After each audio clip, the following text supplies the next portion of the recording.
Hello,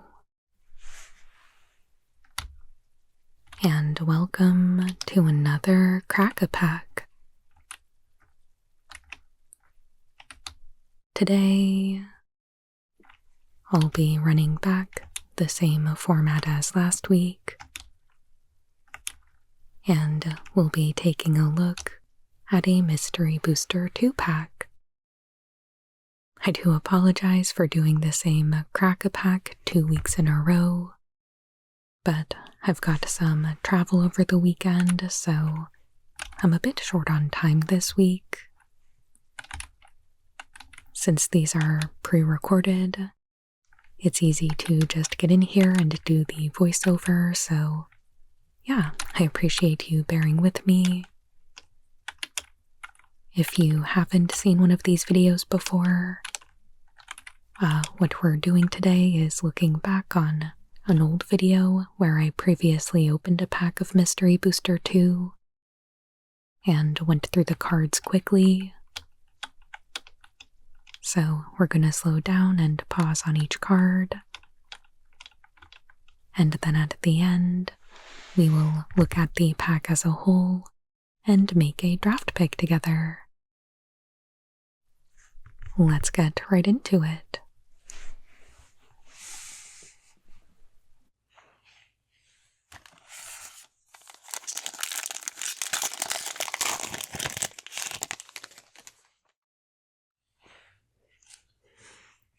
Alright.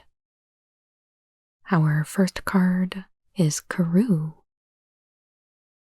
It is a land that comes into play tapped.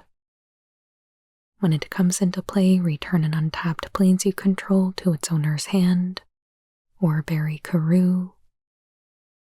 And it taps to add a white and a colorless mana to your mana pool. Nice. I know I've heard people refer to the bounce lands that produce 2 mana as Karoo lands. So there it is.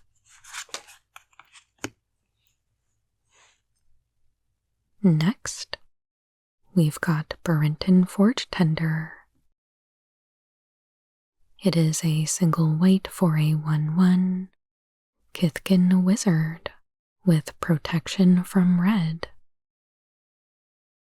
Sacrifice Burrenton Forge Tender.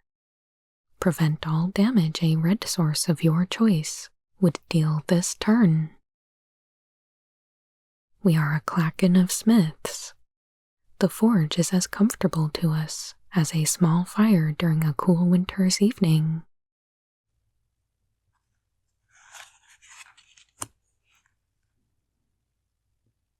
Tetsuko Umezawa, Fugitive, is 1 into blue for a 1/3 legendary human rogue.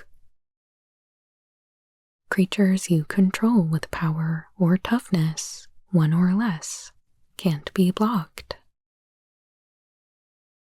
My ancestor Toshiro used to say, life is a series of choices between bad and worse. I'm a master of making great bad choices.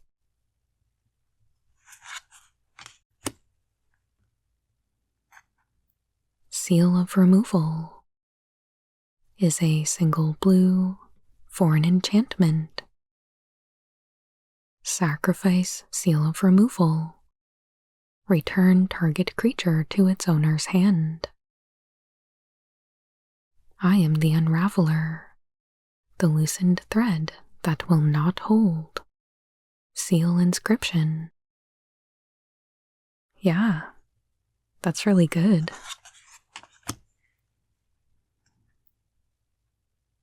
Epic Downfall is 1 into black for a sorcery. Exile target creature with converted mana cost 3 or greater. The dragon had a lot of things going through his mind that day. He didn't expect a sword to be one of them.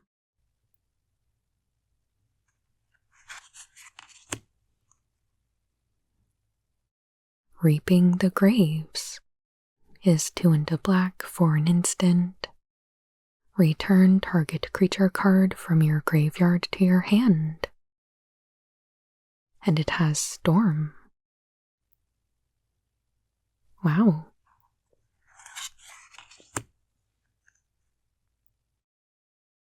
Smash to Dust is 1 under red for a sorcery.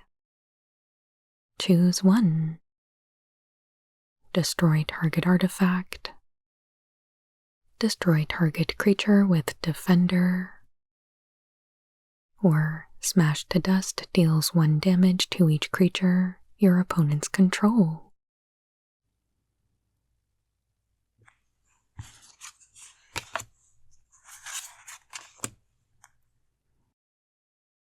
Bloodmark Mentor is 1 under red for a 1/1 Goblin Warrior. Red creatures you control have first strike.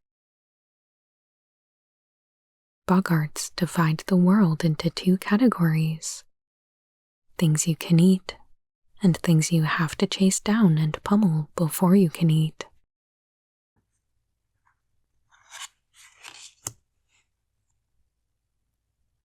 Changeling Titan is 4 into green for a 7/7 shapeshifter with Changeling. And champion a creature. Seems good.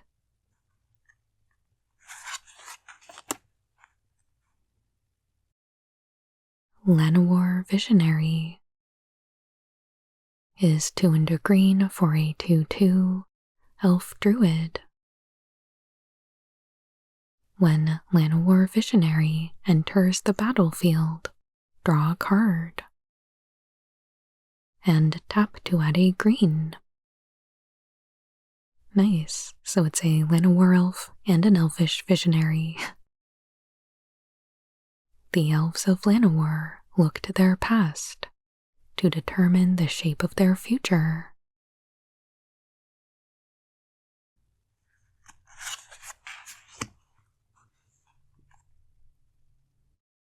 Gemstone Mine is a land that enters with 3 mining counters on it. You can tap it and remove a mining counter from Gemstone Mine. Add 1 mana of any color to your mana pool.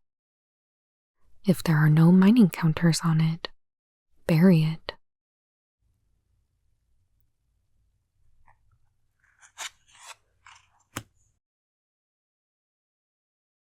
Our rare is Gigantosaurus, and it is 5 green mana for a vanilla 10/10 dinosaur.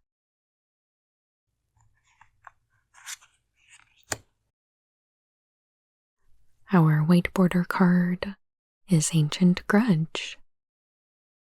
It is 1 under red for an instant. Destroy target artifact. And it has flashback for a single green. If there's anything a werewolf hates, it's a collar. Especially Avison's collar, the symbol of her church.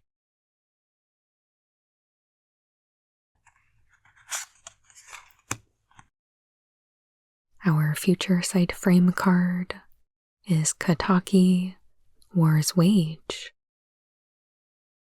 It is 1 into white for a 2/1 Legendary Spirit. All artifacts have, at the beginning of your upkeep, sacrifice this artifact unless you pay 1.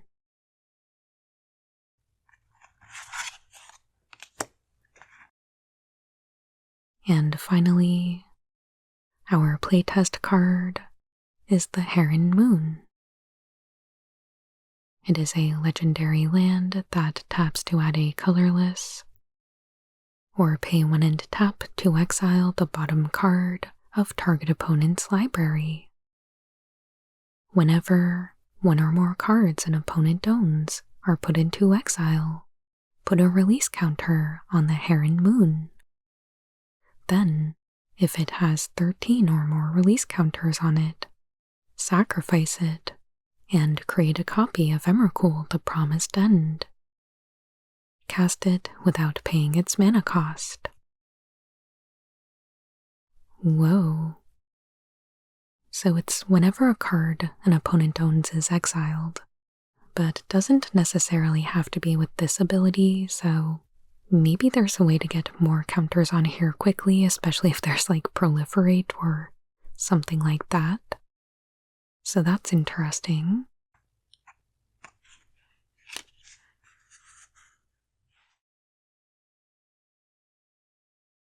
Alright. And here is a look at the complete pack altogether. I do think the Heron Moon is interesting, but I don't know if we can really commit to it.